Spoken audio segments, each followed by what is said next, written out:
श्रद्धा सुमन अर्पित करते हुए हमारे राजेश भाई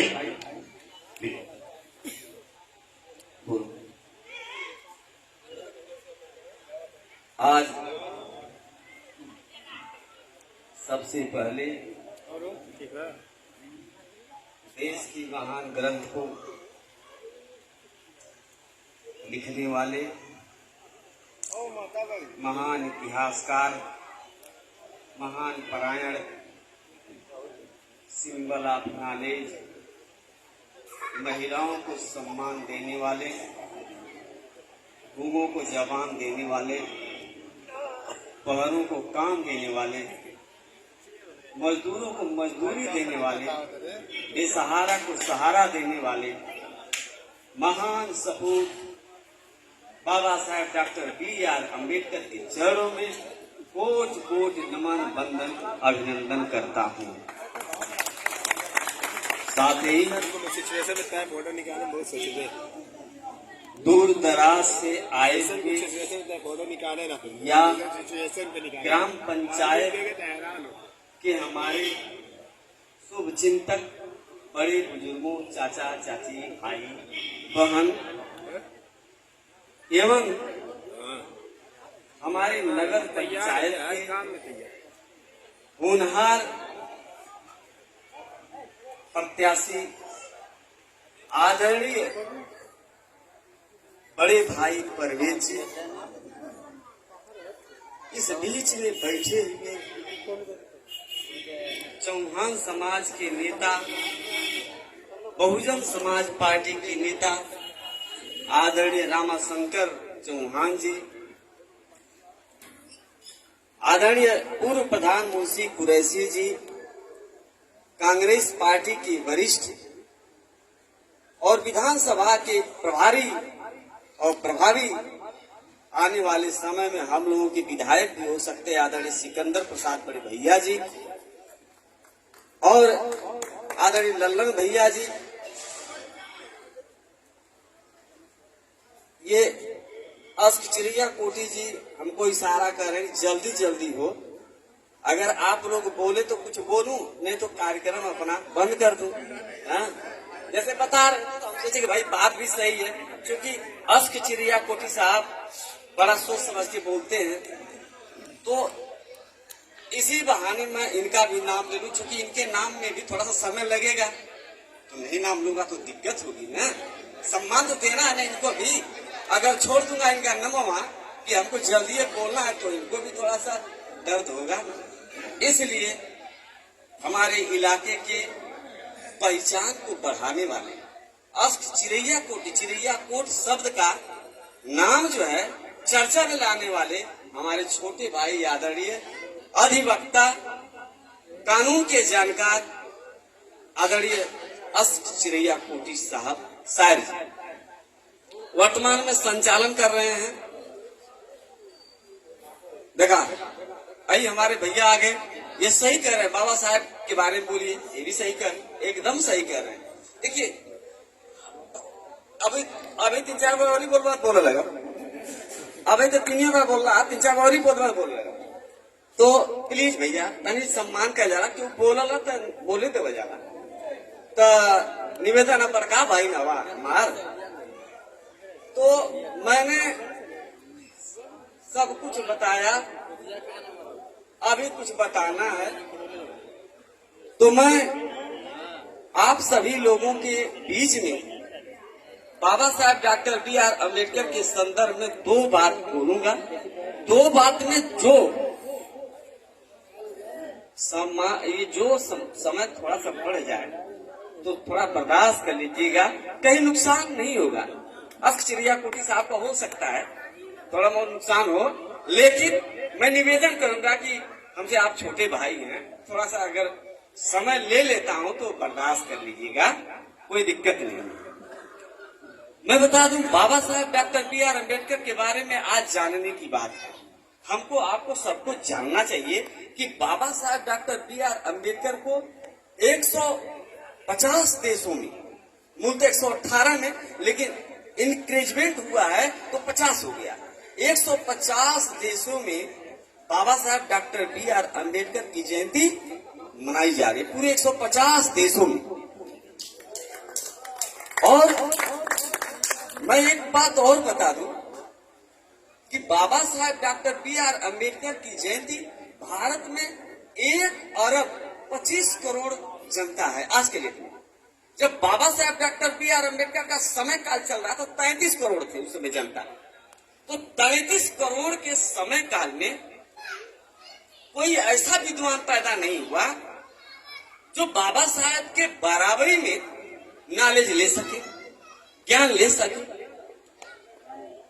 तो ये कहीं न कहीं चमत्कार है। कहने का मतलब आपसे ये है कि आखिर क्या बात है कि बाबा साहेब डॉक्टर बी.आर. अम्बेडकर को मूलतः भारतवर्ष के हर गली, हर मोहल्ले, हर गांव, हर शहर, चाहे टूटी साइकिल से चलने वाला हो, चाहे 2 करोड़ की गाड़ी से चलने वाला हो, चाहे हवाई जहाज से चलने वाला हो, उसका सर जाकर के बाबा साहेब के कदमों में जाके जरूर झुक जाता है। क्या बात है भाई, बाबा साहेब डॉक्टर बी.आर. अम्बेडकर ने ऐसा क्या कर दिया कि हवाई जहाज से चलने वाला आदमी उनके कदमों में झुक जाता है। दूसरी बात, वोट का समय चल रहा है, चुनावी सरगर्मी सर चढ़ के बोल रही है, शुरू कर दिए 2-4 दिन से सर पर चढ़ी हुई है, एकदम पारा चढ़ गया। कहने का मतलब यह है कि हवाई जहाज से आकर के वोट डालने वाला आदमी ये सोचे कि मैं हवाई जहाज से आया हूं और मैं वोट डाल दूंगा तो मेरा वोट 10 में गिना जाएगा, 10 की संख्या में गिना जाएगा। नहीं, हवाई जहाज से आप आ जाओ, चाहे 2 करोड़ की गाड़ी से आ जाओ, आपके वोट की उतना ही गिनती होगी जितना एक टूटी साइकिल से जाने वाला आदमी वोट डालेगा, उतने ही गिनती होगी आपके वोट की। बाबा साहेब की ताकत है। सबर करिए भैया, नुकसान नहीं होगा राजेश भारती से, 2 मिनट में लूंगा। बाबा साहब डॉक्टर बी.आर. अम्बेडकर ने 2 अधिकार हमको दिया, उसके बारे में थोड़ा सा चर्चा करेंगे, तसल्ली करिएगा, नुकसान नहीं। बाबा साहब डॉक्टर बी.आर. अम्बेडकर ने फंडामेंटल राइट्स हमको दिया है। फंडामेंटल राइट्स जानना बहुत जरूरी है, हर आदमी के लिए, हर एक आदमी के लिए, हर एक महिला के लिए, हर एक पुरुष के लिए, हर एक बच्चे के लिए। फंडामेंटल राइट, मौलिक अधिकार, मूल अधिकार हमारा क्या है। बाबा साहब डॉक्टर बी.आर. अम्बेडकर ने कहा कि राजेश भारती या आदरणीय परवेज भैया, चाहे मुंशी भैया, चाहे चिड़िया कोठी जी, चाहे आदरणीय सिकंदर भैया, अगर आप बोलेंगे तो आपकी जबान को कोई रोकेगा नहीं। यह अधिकार बाबा साहेब डॉक्टर बी.आर. अम्बेडकर ने दिया। यह पहला अधिकार था, मौलिक अधिकार में यह पहला अधिकार था कि कोई बोलेगा नहीं। एक बात और बढ़ जाती है, जब सिकंदर भैया, परवेज भैया, आदरणीय पीटर चाचा, अष्टचर्या कोटि की बात अच्छी लगेगी तो आप डिमांड करोगे कि अरे भैया बात बोल के मत जाइए, अब व्यवस्था बनाइए, सभा करा करिए, आपकी बात बड़ी अच्छी लगती है। तो दूसरा अधिकार दे दिया कि सभा करने का अधिकार। पहला अधिकार था बोलने का अधिकार, जब आपकी बात अच्छी लगेगी तो दूसरा अधिकार आपको मिल जाएगा सभा करने का अधिकार। जब सभा का अधिकार मिल जाएगा तो तीसरा अधिकार पर आप जाएंगे। वो कौन सा अधिकार होगा, आपकी अच्छी बात रहेगी, आपकी सभा अच्छी चल रही है तो दूसरे गांव के लोग, दूसरे जिले के लोग कहेंगे भैया कोई संगठन बना लीजिए, आप लोग बड़ी अच्छी अच्छी बात करते हैं, आप लोग हमारे भी जिले में, हमारे भी गांव में आएंगे तो बात बताएंगे तो समाज में जागरूकता आ जाएगी, तो कम से कम एक संगठन बना लीजिए। तो बाबा साहेब डॉक्टर बी.आर. अम्बेडकर ने तीसरा अधिकार संगठन का अधिकार बनाया। संगठन बनाने के बाद बाबा साहब डॉक्टर बी.आर. अम्बेडकर ने कहा कि संगठन बनाने के बाद आपको जरूरत पड़ जाएगी संचरण करने की बात। संचरण का अधिकार, संचरण का मतलब होता है कि पूरे देश में आप कहीं भी संचरण करें, संचरण में कहीं घूमे, कहीं भी जाएं, संचरण का अर्थ ये होता है। तो संचरण जब करेंगे तो उसका भी एक अधिकार होना चाहिए। आप चिड़िया कोट से आजमगढ़ चले गए, आजमगढ़ से मेरठ चले गए और मेरठ में शाम हो गई, कोई वहाँ ये पूछेगा कि तुम कैसे यहाँ हो, मेरठ मेरा है, तुम यहाँ कैसे हो, तो आप वहाँ कहोगे तुम अपनी जबान को बंद करो। बाबा साहब डॉक्टर बी आर अम्बेडकर ने यह अधिकार दिया कि देश के किसी भी कोना में मैं रहूंगा, जहां मैं रुक जाऊंगा वही मेरा घर हो जाएगा। ये अधिकार बाबा साहब डॉक्टर बी आर अम्बेडकर ने दिया।